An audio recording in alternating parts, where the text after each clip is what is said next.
喺1月29號 BBC News 嘅中文版 YouTube 頻道就上載咗一條影片，內容關於香港行政會議召集人葉劉淑儀接受 BBC 節目 Hard Talk 嘅主持 Stephen Sacker 嘅訪問，就住香港嘅23條立法同埋香港嘅政治環境作出討論。雖然主持嘅問題尖銳，但葉劉淑儀嘅回應相當淡定，以德服人。我哋睇下一啲精華嘅片段。Well, our national security law mandated by Beijing is not draconian at all. It is far less comprehensive and sweeping than the National Security Act that your parliament enacted last July. You created a lot more new offenses. Our national security law enacted by Beijing is nothing compared to what you have. What you have is far more stringent, comprehensive, and draconian. The national security law enacted by the National People's Congress Standing Committee only filled two gaps in our law in creating the offense of secession and subversion. And we have a constitutional duty under Article 23 of the Basic Law to prohibit 7 national security offenses. And that duty has been outstanding for 26 years.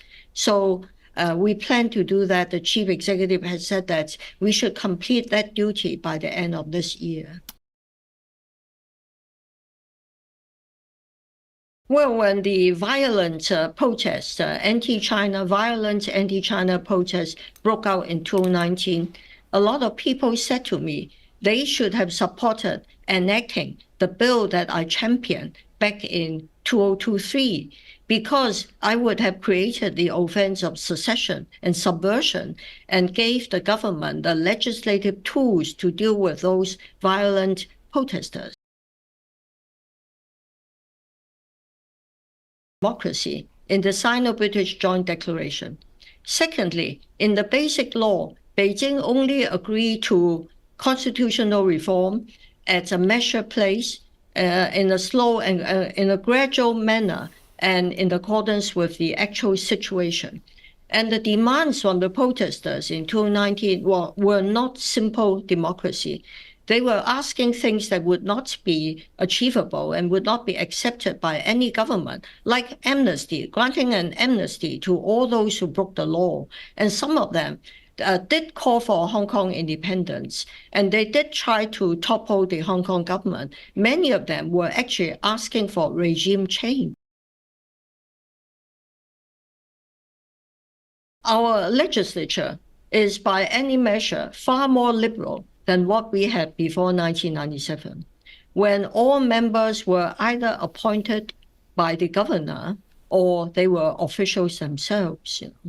The individuals you mentioned and the political groupings, they have to be excluded from our legislature because they have caused widespread havoc in our legislature, caused a lot of disorder, dysfunction, and more seriously, they have tried to use the legislature as to turn our legislature against our country, And Nathan Law, people like Nathan Law, they were famous for not doing their oath of allegiance properly.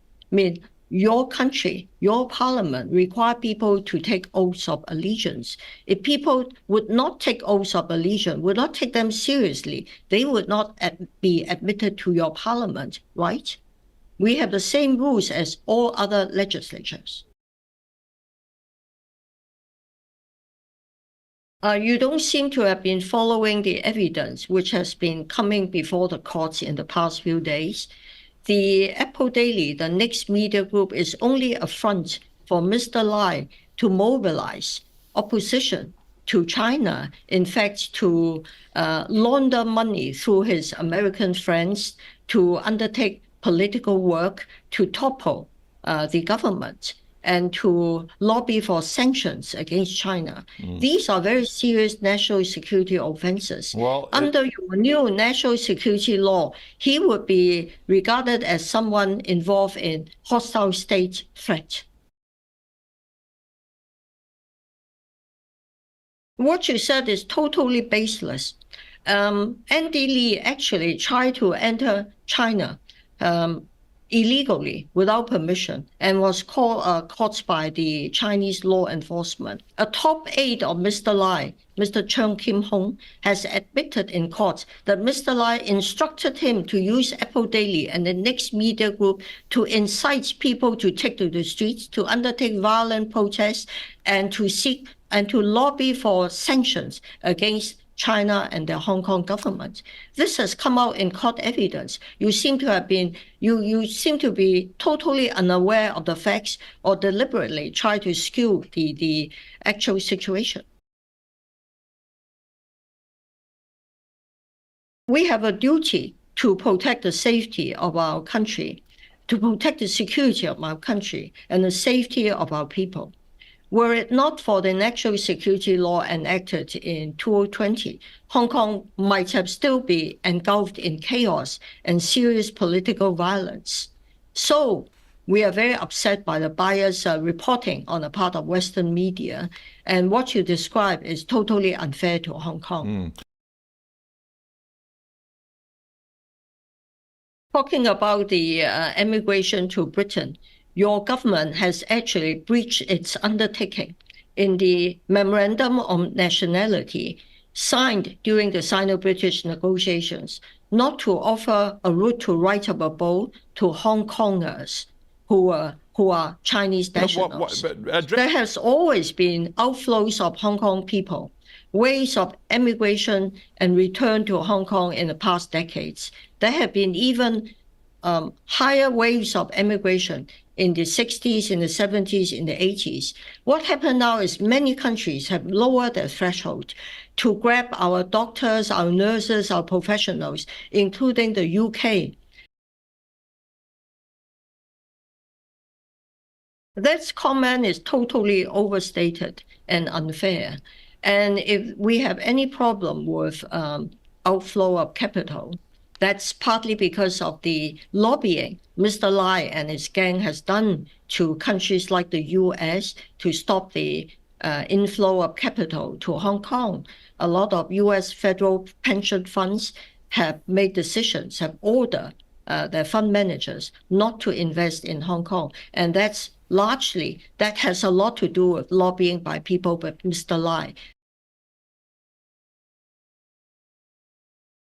Stephen, you are somewhat out of touch.